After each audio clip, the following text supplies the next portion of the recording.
It is my great pleasure to welcome our wonderful keynote speaker, Dr. Regina Blaszczak. Regina Lee Blaszczak is Professor Emerita of History at the University of Leeds.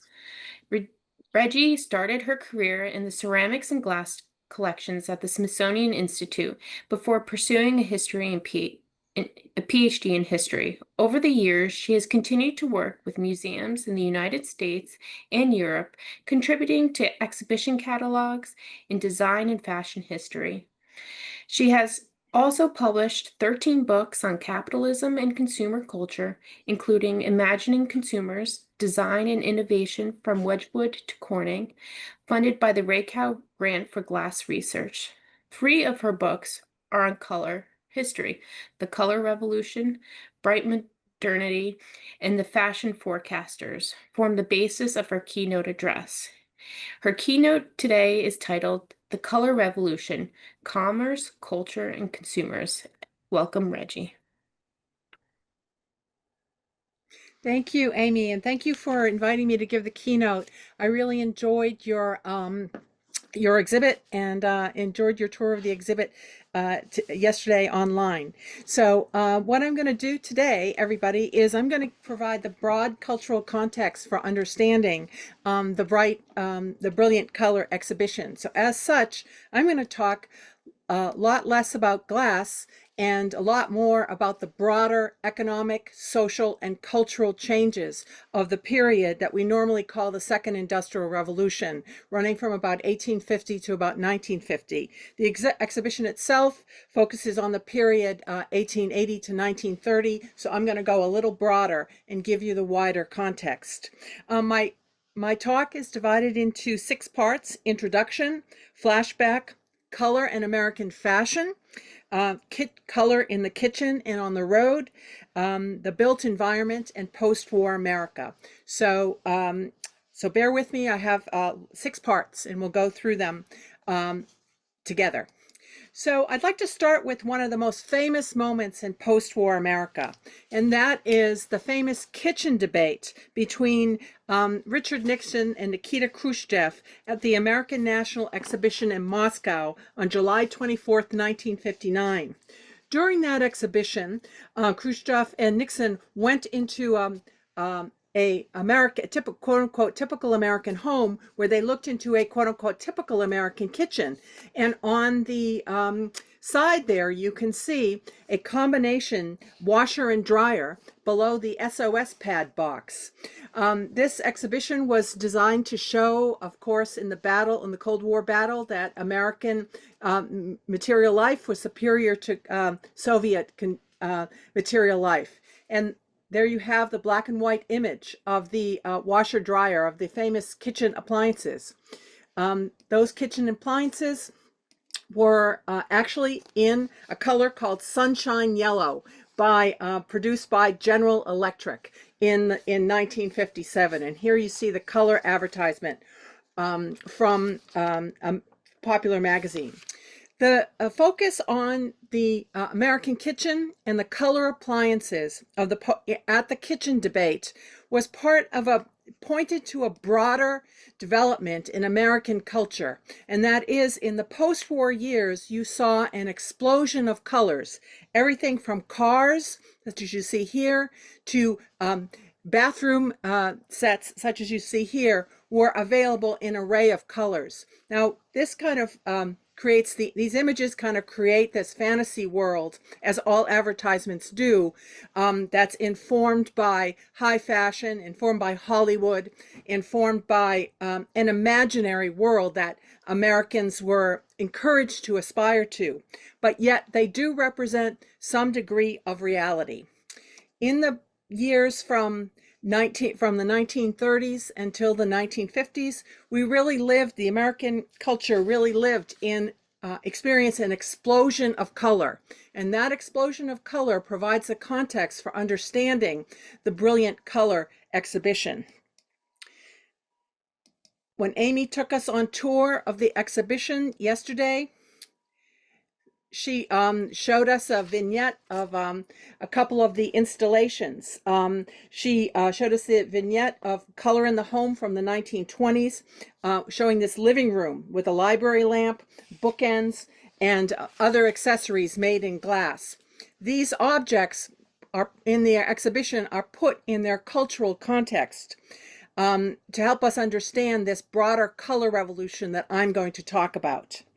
Now, as I mentioned, you're the experts on glass. I know something about glass. I worked with glass collections during the early part of my career, but my work on color has not dealt with glass per se. It's dealt with a whole host of other consumer products, interiors, and architecture.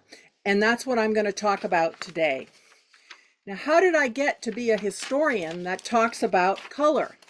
Well, my first book, which was grew out of my PhD dissertation, looked at the hidden spaces of design and innovation in the pottery and glass industries. This book was funded by the Raykow Grant for Glass Research.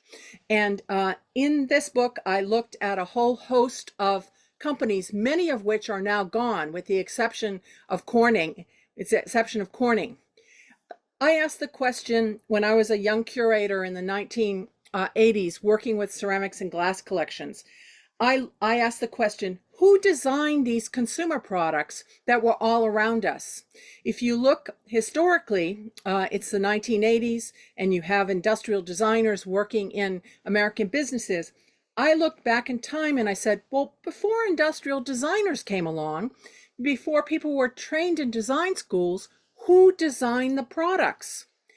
How did American ceramics and glass companies latch on to the rising tide of consumer society starting in the 1870s, moving forward to the 20th century and into the World War II period? How did they latch on to the rising expectations of consumers in this growth era known as the Second Industrial Revolution? So I had the privilege to do my research for this first book in the 80s and 90s, when a lot of factories were still in operation, some on their last legs. And I went to major companies like the Homer Laughlin China Company in Wheeling, West Virginia, which was then a family-owned company. And I was given unrestricted access to the corporate archives and the art department archives and the chemical department archives.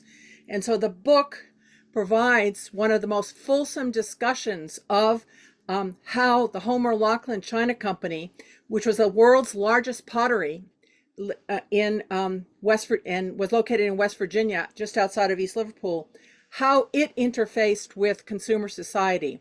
The 3 chapters on Homer Laughlin deal with the company's relationship first with Woolworth. It was the largest supplier of China to Woolworths. Another chapter deals with its development of Fiesta tableware, which is still made today. And the third chapter dealing with the company deals with the post-war years. What I looked at Corning Incorporated, and I looked at Corning Glassworks. And when I looked at Corning, I looked at not designers like Frederick Carter of the Steuben division, but I looked at different parts of the firms. And I looked at the home economics department and examined how women who worked in the home economics department contributed to the development of Pyrex ware starting in the 19-teens up through the 1970s. So I came up with this term fashion intermediaries to describe people like art directors, market researchers, home economics, product designers, and color stylists, all who worked behind the scenes to design these consumer products in the era before the rise of professional consultant industrial designers. Color was important to Fiesta ware and its Woolworth companion set, that is Harlequin. This introduced me to the whole question of who are these people thinking about color in consumer industries in the 20th century. And with that said, I produced another series of books published between 2013 and 2017 that dealt with this question. Who are the people in charge of color in the second industrial revolution? Who's deciding which colors matter? Who's managing color? So hold that thought. Now, you've heard that the title of this talk is called The Color Revolution. Well, where did that term come from? Well, in February 1930, this magazine, Fortune, published its first issue. And in the first issue, the editors published an article called Color in Industry.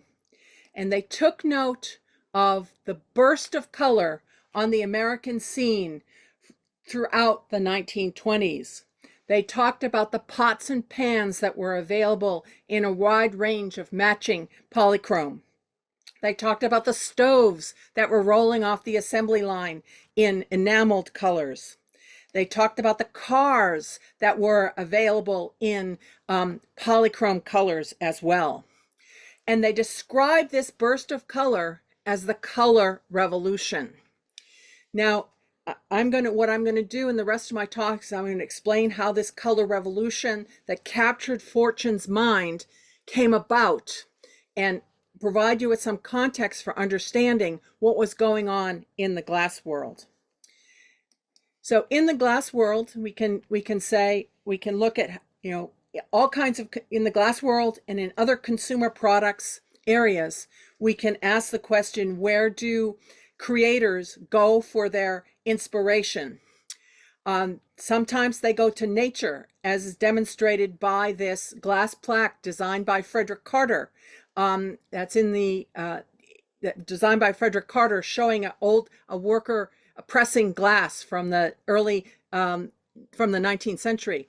And I think it's interesting if you look at the sunset in Corning, which I experienced in May when I came up for the exhibition opening. There's that beautiful purple, and we can speculate that perhaps Carter was inspired by the beautiful sunsets in Corning. So creators within the consumer products industry can look to nature. They can look to history, but they can also look to new developments that are brought on board by the chemical industry. Now, you have to have a little bit of a pause here. I'm going to talk about color in consumer products like furnishings, fashions, automobiles, appliances, architecture, tiles. You have heard lots of talks about glass. The chemistry that I'm going to talk about, for the most part, is a different type of chemistry that is used in the glass industry. But the point that I'm going to make is that developments in this other world of chemistry, in synthetic organic chemistry, so transform visual culture that it has an impact on what goes on in the glass world. One theme that came out yesterday when Stephanie Hall of the Estelle brand talked about her brand development. She talked about how efficiency, the drive for efficiency, drives her management decisions at her company. She's always trying to look, as I recall, she said she's always trying to look for a color like cobalt blue that will resonate with consumers season in and season out. Well, that theme of efficiency was a driving force in the second industrial revolution when color specialists emerged, and they strove to manage color better, to increase efficiency in production and to eliminate waste. And as I go along, I think you'll see what I mean. So the people I'm going to focus on are these folks. Not glass designers, not ceramic designers, but different types of color engineers. In the 1920s and 1930s, 40s, and 50s, you see the emergence of specialists known as color stylists, color forecasters, colorists generally, people who ride on the tide of the booming 1920s and the emerging consumer society and the need to manage color for the benefit of the economy. That's who I'm going to talk about.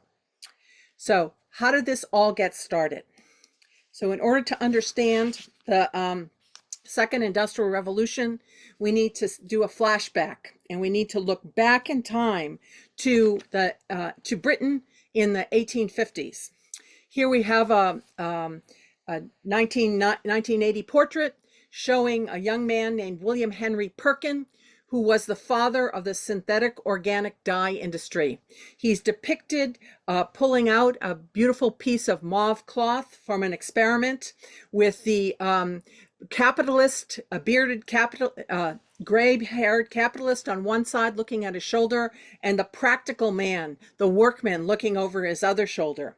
So Amy mentioned in her tour in the exhibit, in the book, and in a tour yesterday, that William Henry Perkin was the father of the synthetic dye industry. So so modern chemistry is modernized. The chemical industry is modernized in the 19th century with the discovery of a whole host of new colorants that can give permanent coloration to textiles. And so you've got to step back a minute and realize that when you talk about the second industrial revolution, you have to ask, what are the major industries? The major industries are not glassware, not ceramics. The major industries are agriculture, mining, and textiles. In terms of consumer products, textiles is the most important industry. And when Perkin discovers this new way of creating mauve in an experiment, he's a student at the London Royal, what's now Imperial College, was the Royal College of Chemistry. He's a 17-year-old student, and he's given a homework assignment by his professor. He's asked to synthesize quinine because quinine is needed for the British colonies to fight off malaria. Instead of synthesizing quinine, he accidentally discovers this purple dye. And when he discovers this purple dye, he realized he was really onto something. So by the time Perkin did his experiments in 1856, mauve was the hot fashion color in France. French dye houses had discovered ways to synthesize mauve, but they synthesized it in ways that were expensive and not permanent. What Perkin did when he discovered this way of synthesizing mauve from coal tar, using the leftover materials from the creation of gas for streetlights. What he discovered was a way to permanently dye cloth in beautiful, brilliant colors. Now, this is not to say that in the 18th century or in the 16th century, we didn't have beautiful, brilliant colors. We did have beautiful, brilliant colors. They were extremely expensive, and they were, for the most part, not permanent. What Perkin's discovery does is it allows the chemical industry to produce dyes that allow the textile industry to produce fabrics that are brilliant in color and that don't fade in the sunlight or in the wash. That's what's transformative about Perkin's discovery. So now Perkins sets up a factory in North London when he's just a teenager, and he becomes so rich that he eventually sells the business and retires.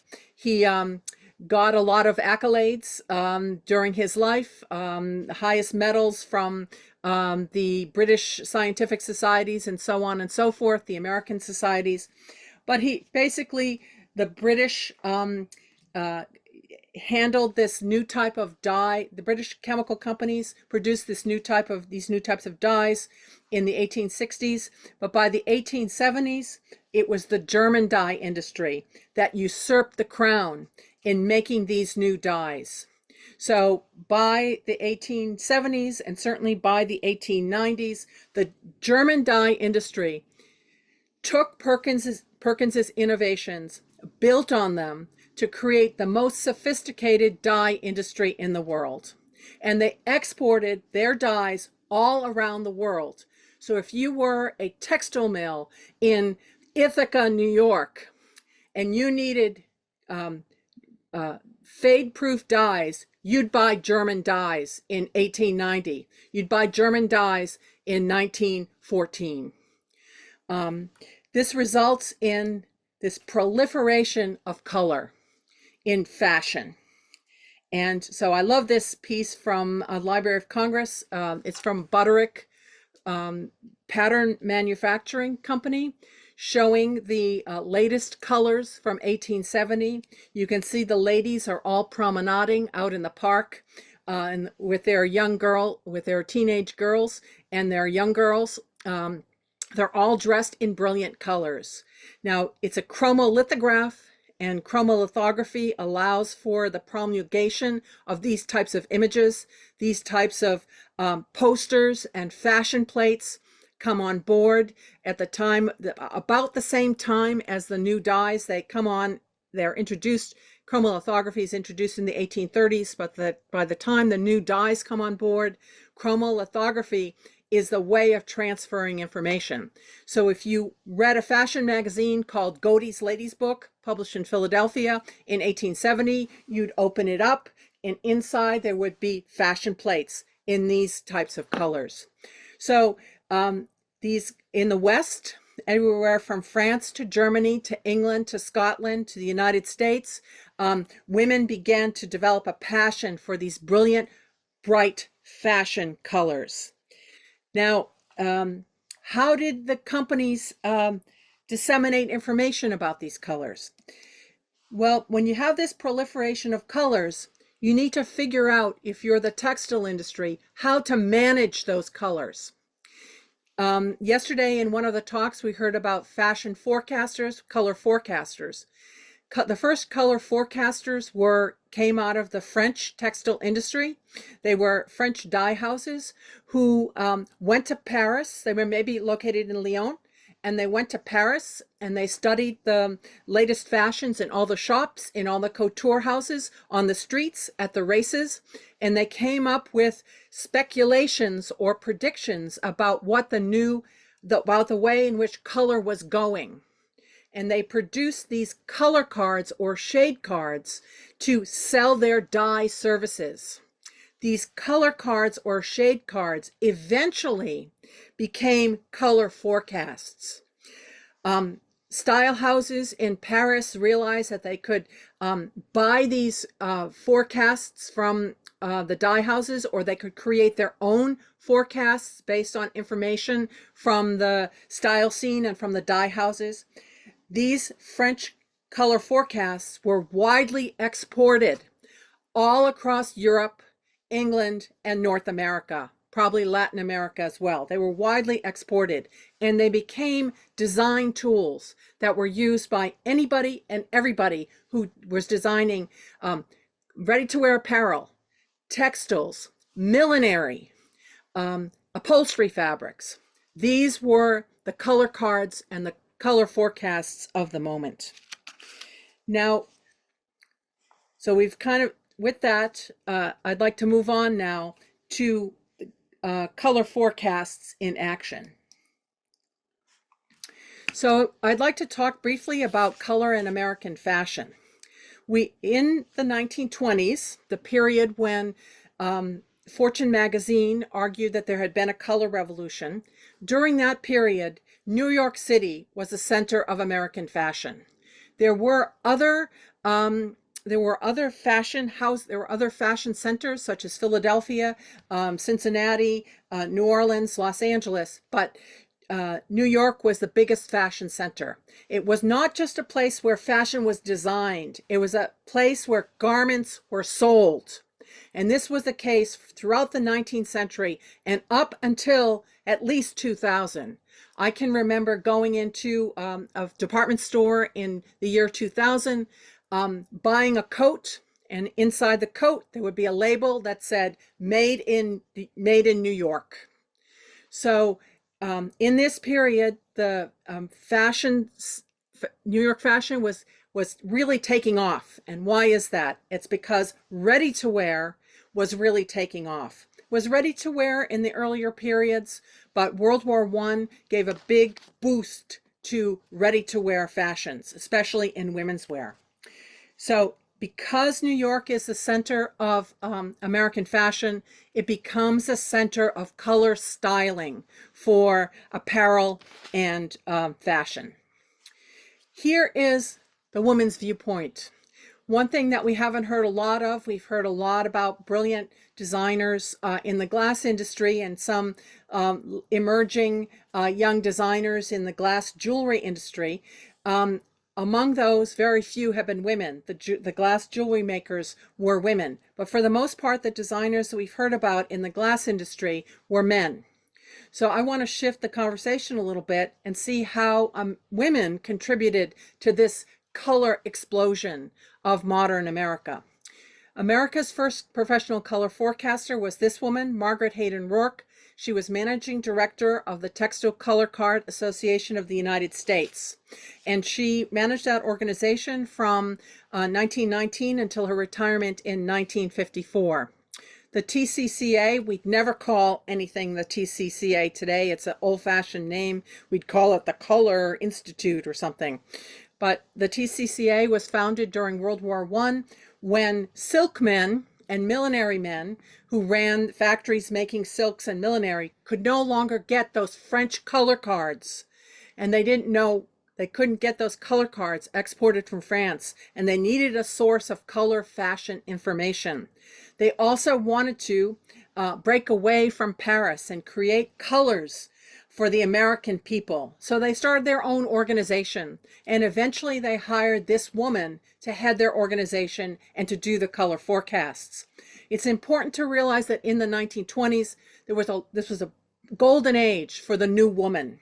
We had just passed the suffrage amendment, and Margaret Hayden Rourke, in fact, before she became a color forecaster, she was a suffragette, and she wrote a suffragette pamphlet.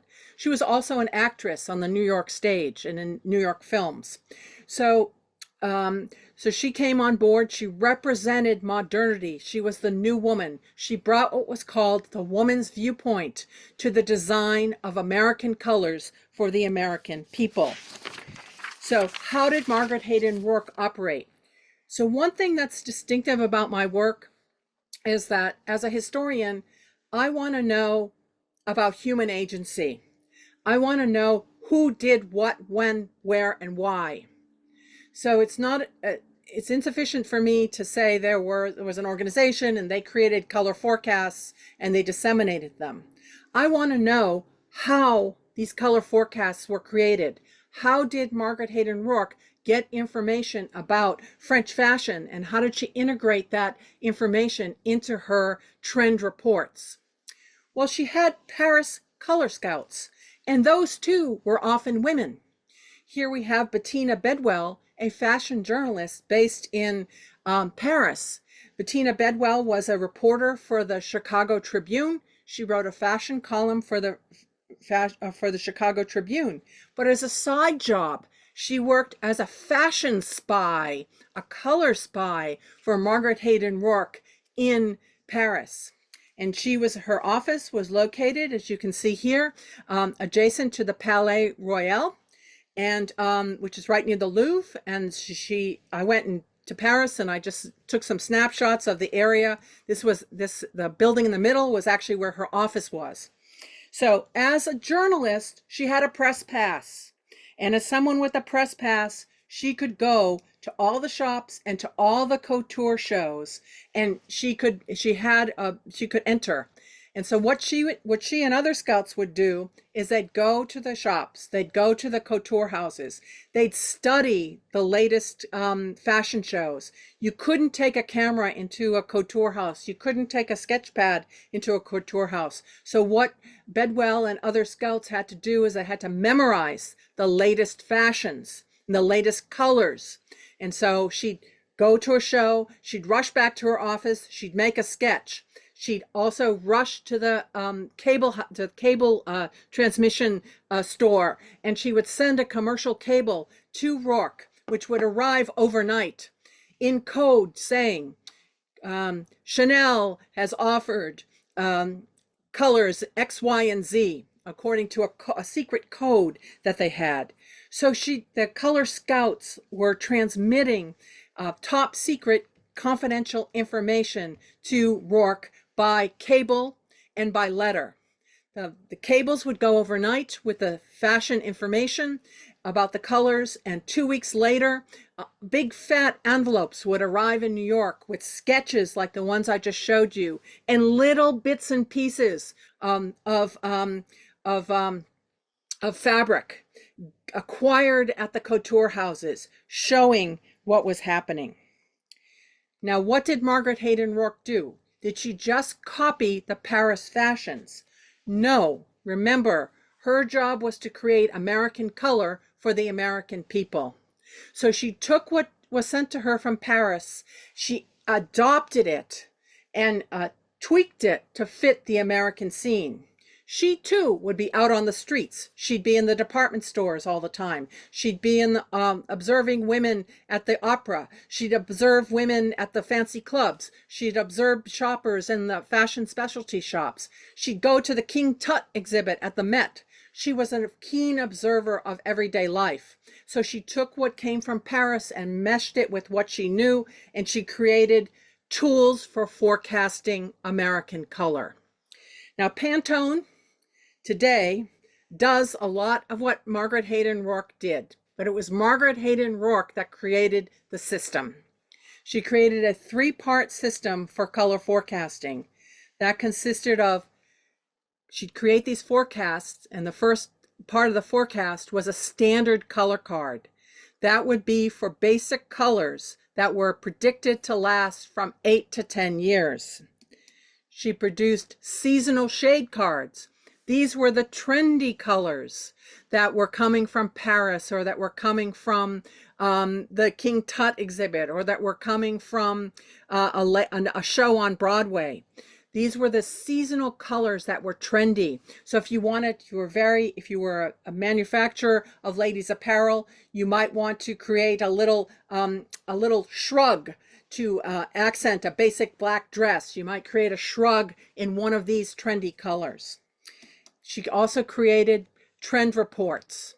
So here we have the 1944 fall millinery colors. These are the colors which she anticipates will be in style for the fall of 1944. Now these, who used these? Well, we don't know if Frederick Carter ever used these.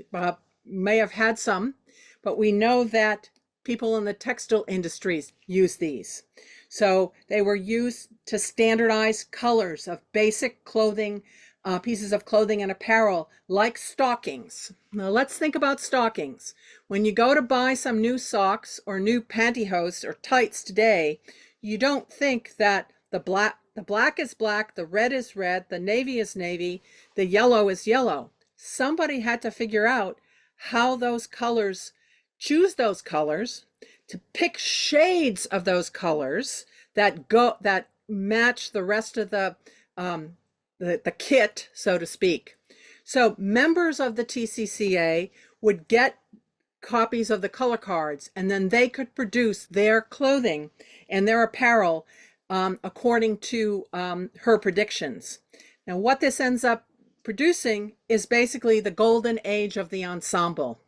And I like this slide because I think it gets to the heart of what Rourke was doing, and it talks about that theme of efficiency. So in the 1930s, 40s, 50s, and even the 1980s, my mother, who was a bit of a fashionista, wouldn't leave the house without a hat, gloves, and shoes that matched. And that was in the 1940s. And that was true for most American women, including working class women, who would get dressed up to go window shopping or go out to have a little bit of lunch at the lunch counter on Saturday after they got off of work. They wouldn't go out unless they had a proper outfit. It was a hallmark of a lady. It was a means of expression. It wasn't, you could say it was oppressing them, but another way of looking at it is to say it's a means of expression. And so here we have an advertisement for Airstap shoes, and you can see the hat, the gloves, and the shoes are all perfectly matched. They're made out of leather, silk, and felt. You couldn't match those colors unless you had from the hat maker, the glove maker, and the shoe maker, unless all three of those manufacturers had a color card that enabled them to match the colors. You can take this concept of ensemble dressing And and you can say, besides American women being the best dressed woman in the world in the post-war years, you also see this ensemble concept extending to glassware, as demonstrated in this Fostoria Depression glass advertisement from 1930. All of the colors, pink and green, are complementary colors. It's the same ensemble concept for the tabletop as you see in the costume here. This phenomenon is still with us today. Color cards are still widely used in the fashion system, as you can see here from the latest Ralph Lauren website. All of these colors, the matching ensemble where the greens and the browns and the beiges all are perfectly integrated, are because someone, a color stylist or a team of color stylists, are using the same, not Margaret Hayden Rourke's tools, but contemporary versions of color forecasts to figure out how to match the leather to the tweed, to the wool, to the suede, and so on and so forth. It's not accidental. It's on purpose, and it's about efficiency. So a brand like Ralph Lauren today, thrives on the fact that everything matches. Everything is perfectly coordinated, and that dates back. That idea of everything matching and coordinating dates back to this early days of color forecasting, as elucidated by Margaret Hayden Rourke. I want to move on to part 4, which is color in the kitchen and on the road. When I went through the Fortune magazine article, I said that Fortune talked about all of these transformations that went on in the material world in the 1920s, that color was just everywhere. And 2 places that it really made an impact was in the kitchen and in automobiles.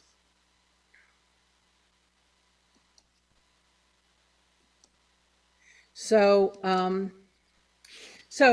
in 1926, Macy's was not a standalone retailer at Herald Square in New York. Herald Square in the 1920s was full of department stores that sold to working class shoppers. Fifth Avenue was an elite shopping district. Herald Square was the working class and upper middle class shopping area. In 1926, retail buyers for kitchenwares at Macy's launched a color in the kitchen movement. They promoted the idea of these pots and pans and furnishings being available in an array of matching colors. This was made possible by the introduction of new types of paints and varnishes brought to you by chemical companies like DuPont. So DuPont was famous for a type of paint called Duco, and here you see they're promoting it to women to use in the home, paint your furniture, paint your kitchen appliances, and so on and so forth. But the real market for Duco was in automobiles. Now, when we think of automobiles from the 1920s, we often think about what we see in black and white films.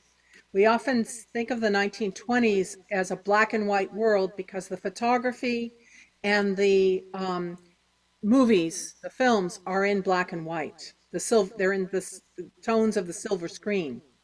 But in fact, if you go to an auto show of auto buffs, people who collect antique cars, and you look at cars from the 1920s, you'll see that many of those cars from the 1920s are painted in brilliant colors. This was observed by Fortune in the color industry article.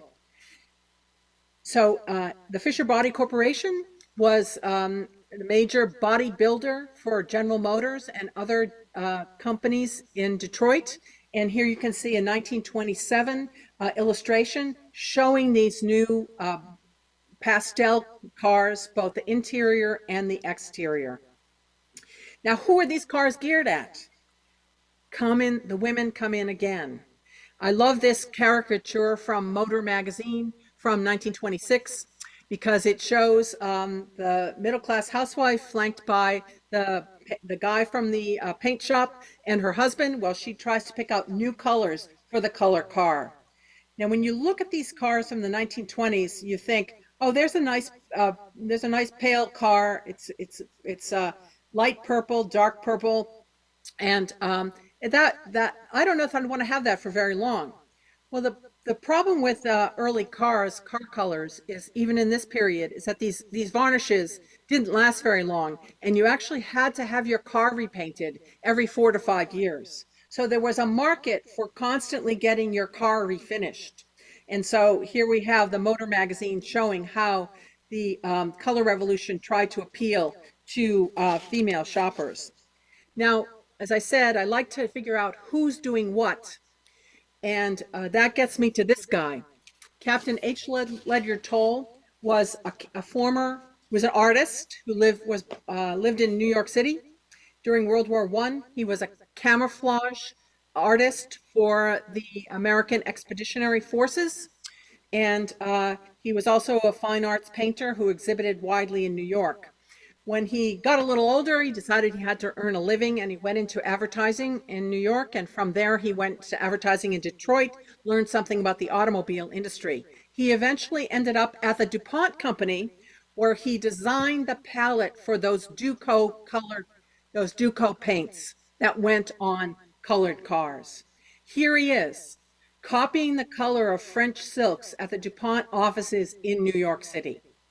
So here we have the connection between French fashion disseminating down into the American industry and influencing the colors of cars. Now, he was well known for color. He eventually went to work for Detroit. Can I just interrupt for a minute? I'm stumbling because I'm getting some feedback. I can hear myself talk. Is that coming? Is there some way to get rid of that feedback, Taylor? Okay, thank you. Um, so this is a design by H. Ledyard Toll. It's a Buick from 1928, and Toll was a master at what early streamlining. So as you can see here, you've got a Buick, a GM car that looks like a carriage, and it's kind of a clumpy. It's kind of clunky. And what Toll has done is he's used 4 colors to make the car look more stylish and to make the car look more streamlined. He's got pale green, dark green, black, and red, and he's used them in a way that's based on theories of color theories that he learned as a camouflage artist during World War II. I juxtapose it with the creamer designed by Carter for Steuben because I think it shows you that the color palettes are these playful color palettes go from one medium to another, and they also are used again and again over time. So we have the 1917 Steuben item, and we've got the 1928 GM design by Towel.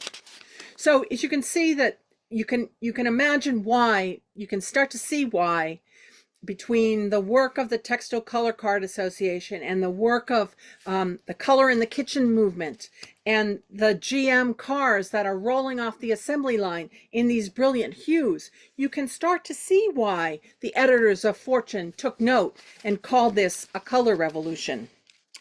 I want to go now briefly to the built environment, because I think we need to look at that aspect of the world because it's a part of the color revolution that we might not pay attention to. The Golden Gate Bridge was built in anticipation of the 1939 World's Fair in San Francisco, which occurred at the same time that the New York World's Fair occurred, and it was painted this brilliant golden color.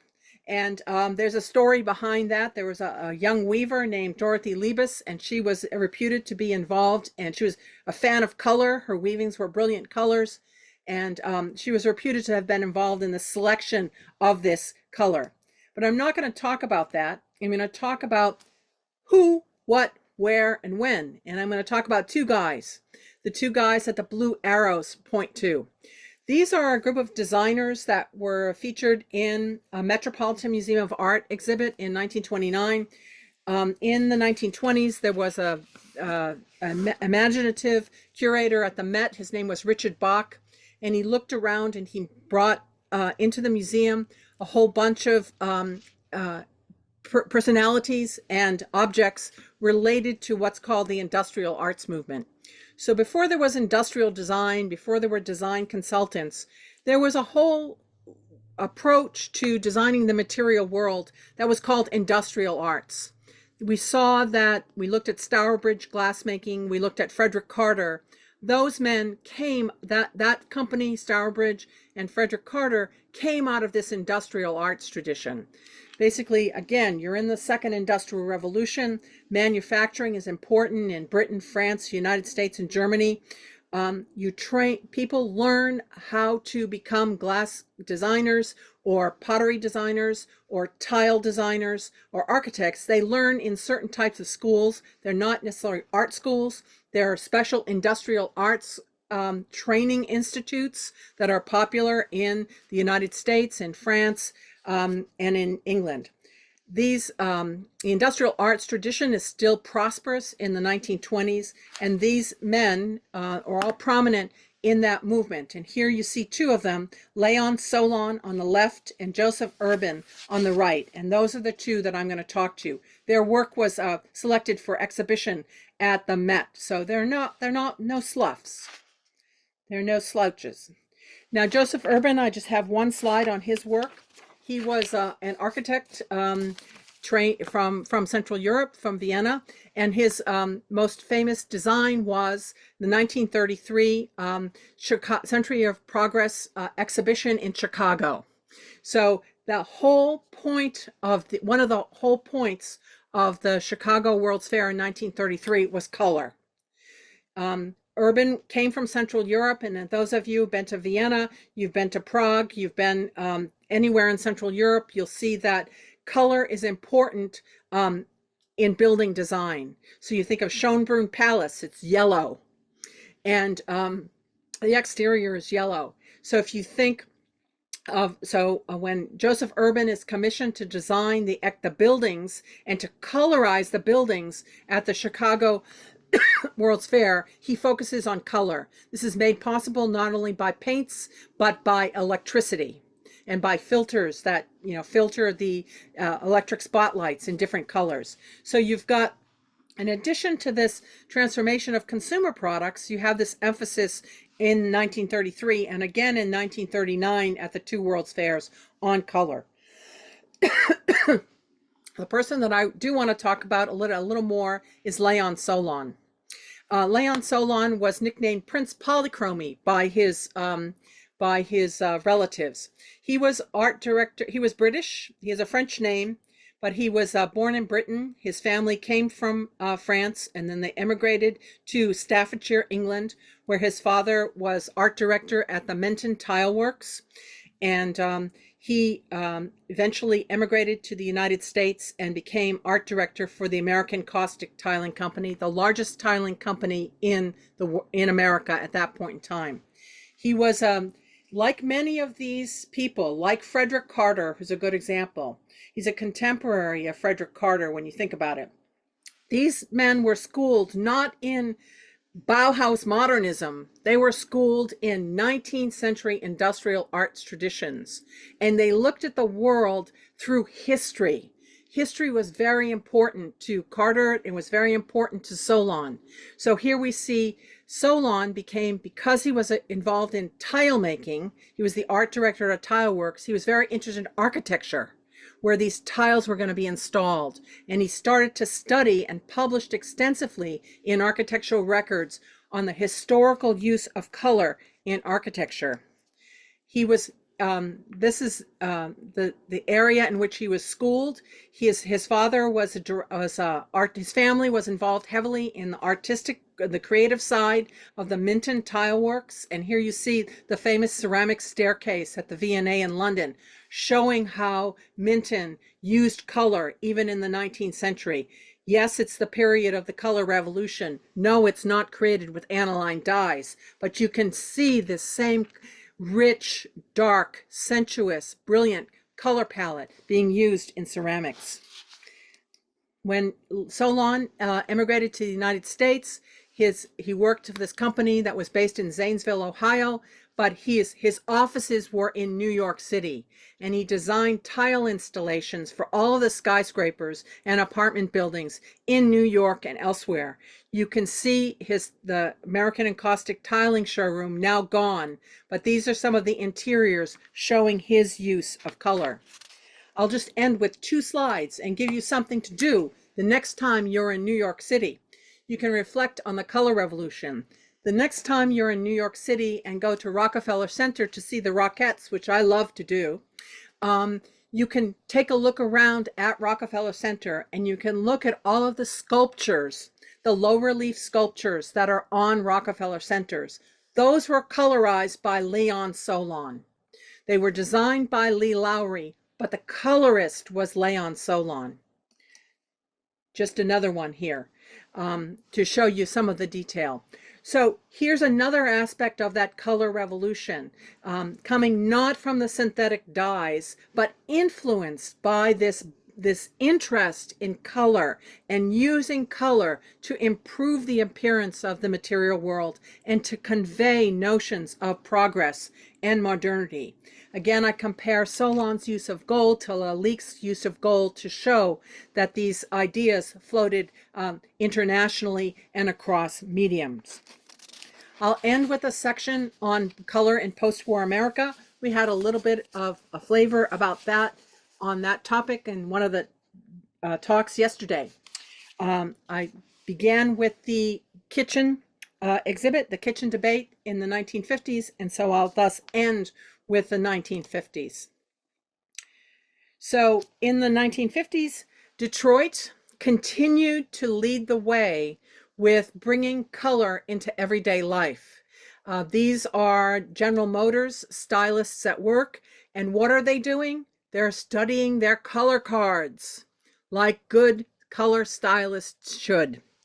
They brought us the famous two-tone automobiles that were available in all kinds of models, from Oldsmobile to Chevrolet, depending on your income group. You took pride in having one of these two-tone automobiles.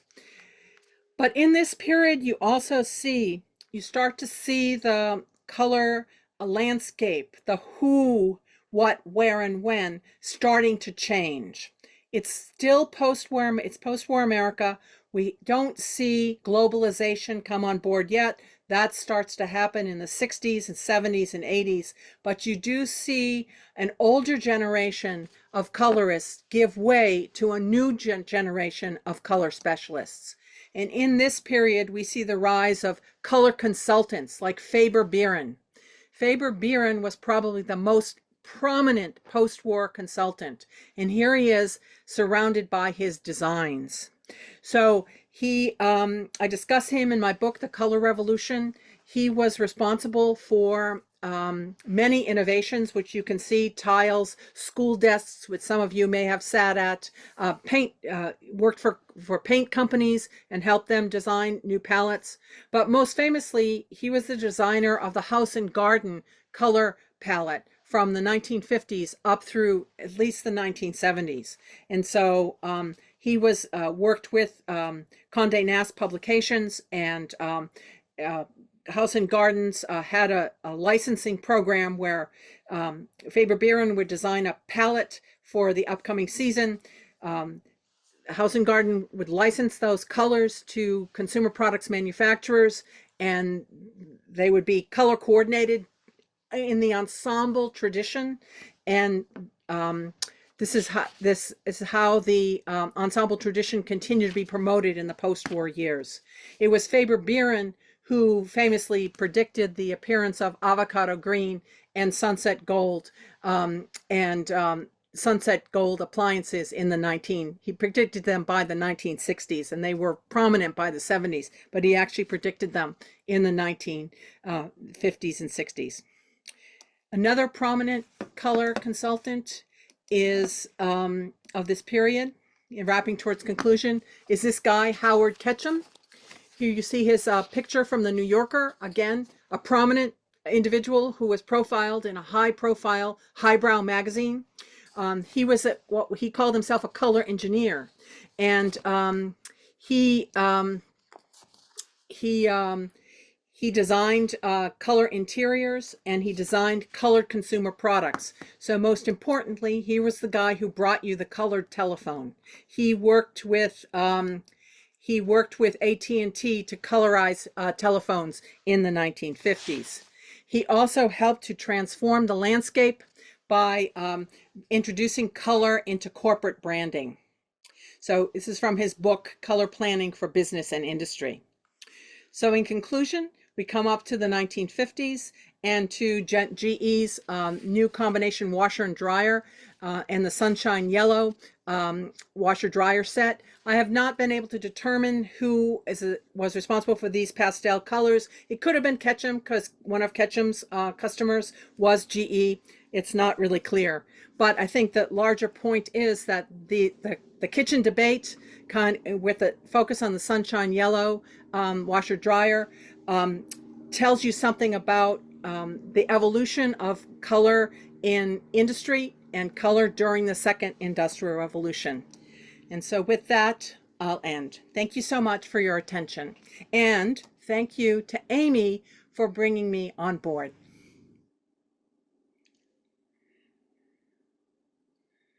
Great. Thank you so much. Like, what a wonderful presentation. I'm going to give a moment for questions to be entered into the Q&A portal, but I just wanted to thank you for your research on the color revolution, because it really helped frame, like you said multiple times, brilliant color.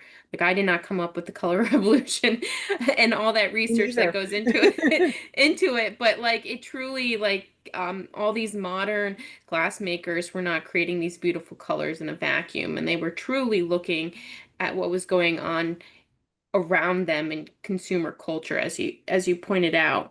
And like that being said, I loved how you talked about um the role of women and color forecasting. And that really did, and I think you just mentioned it briefly, made me think about whether Frederick Carter was looking at these color um forecasting books to like really think about how he was pairing his two glass colors, or when it came to these Mhm, fantastic marketing um advertisements in color that were produced in the 1920s, if they were really going based on these fashion um mhm. pieces. And I guess you haven't seen any evidence of I glass haven't, makers or um, yeah, I haven't seen any. When I wrote The Color Revolution, I had just finished the book Imagining Consumers. So, and I wanted to not do ceramics and glass again. So I kind of moved away from that in analyzing what was happening.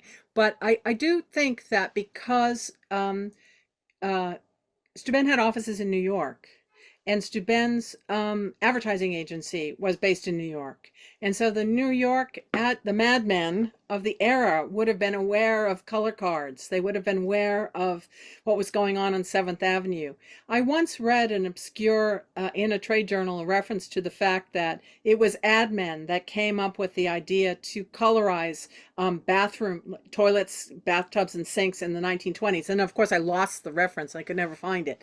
But I do think that the connection to New York, and because they would take the train he would take the train, I'm sure, from New York, from Corning down to New York, or Ithaca down to New York, and go and see the shops and everything, just like everybody else did.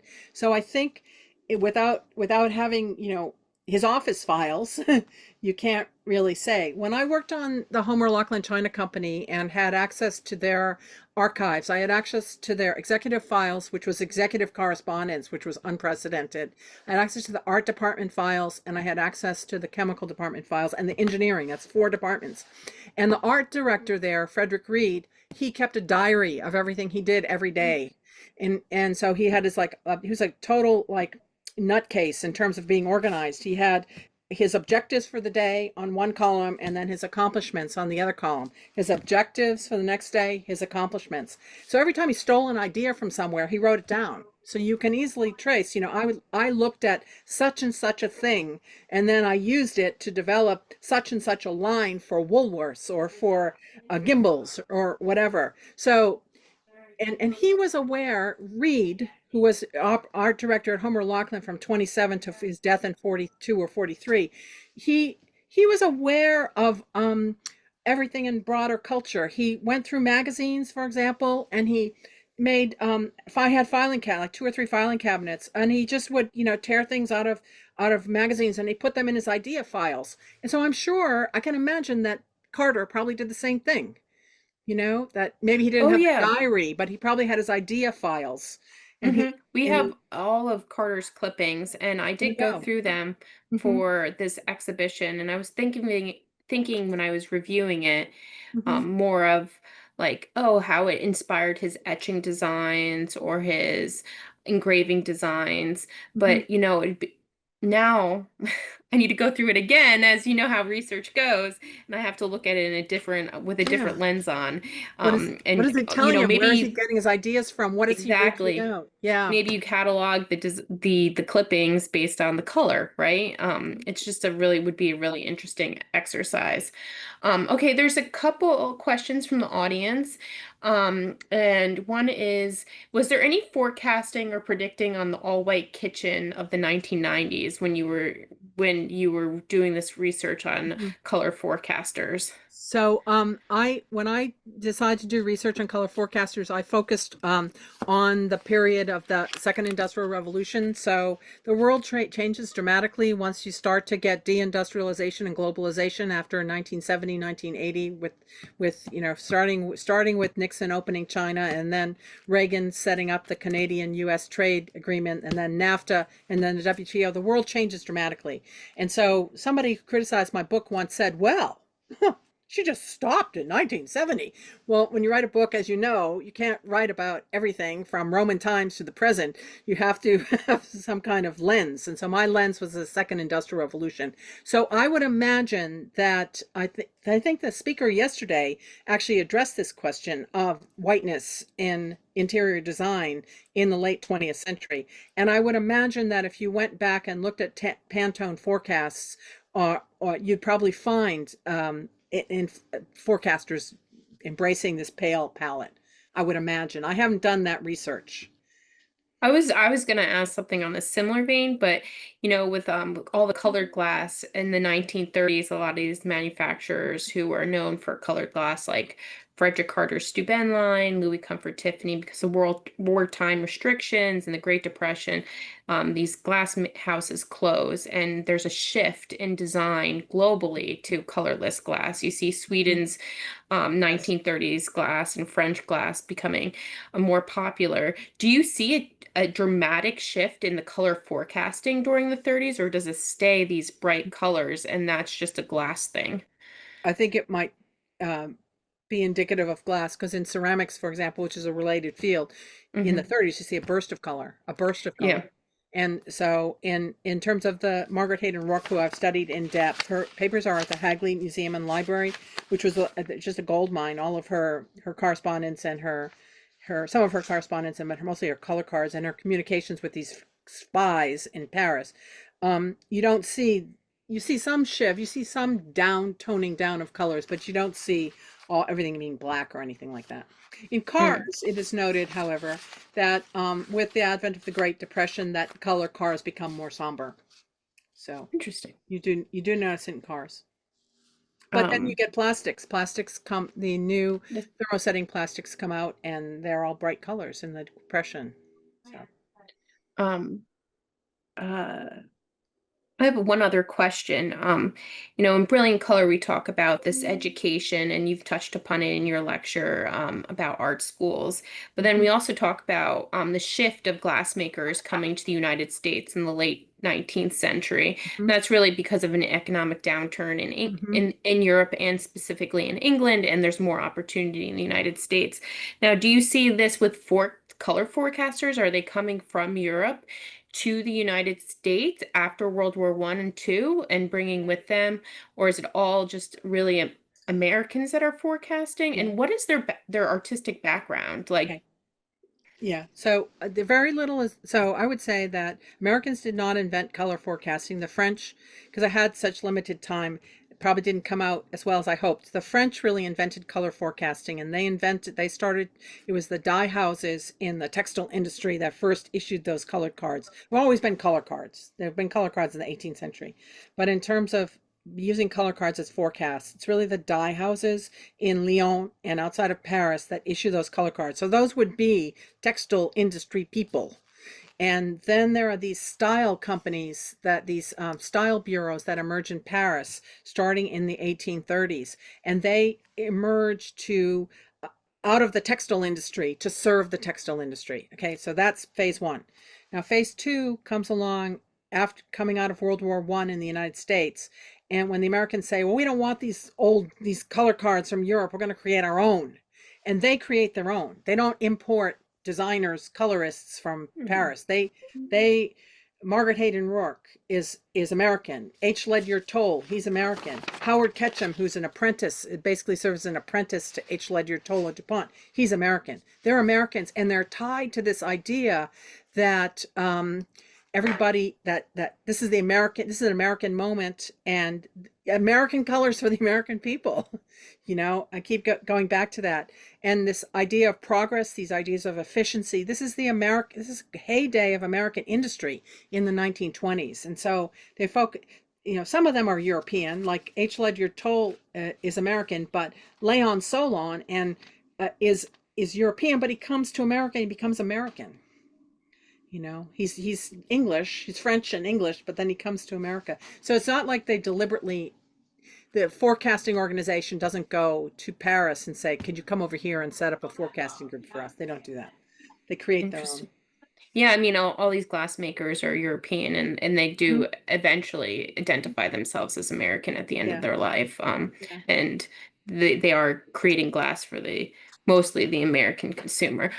Well, Reggie, I just want to thank you so much. We're over time, and now I'm going to give everyone a brief 7-minute break Okay, before we reconvene. So thank you to our speaker and thank you for everyone for joining this talk. We'll now take a short break and reconvene at 2:45 Eastern Standard Time for the final panel discussion on contemporary color. Be sure to exit this Zoom and return to the seminar lobby to enter the next Zoom meeting. Thank you so much. I really appreciate this. And there might be additional questions in the chat, and we can discuss and answer okay. them a little bit later. Yeah, Thank you. okay. Yeah, okay. Great.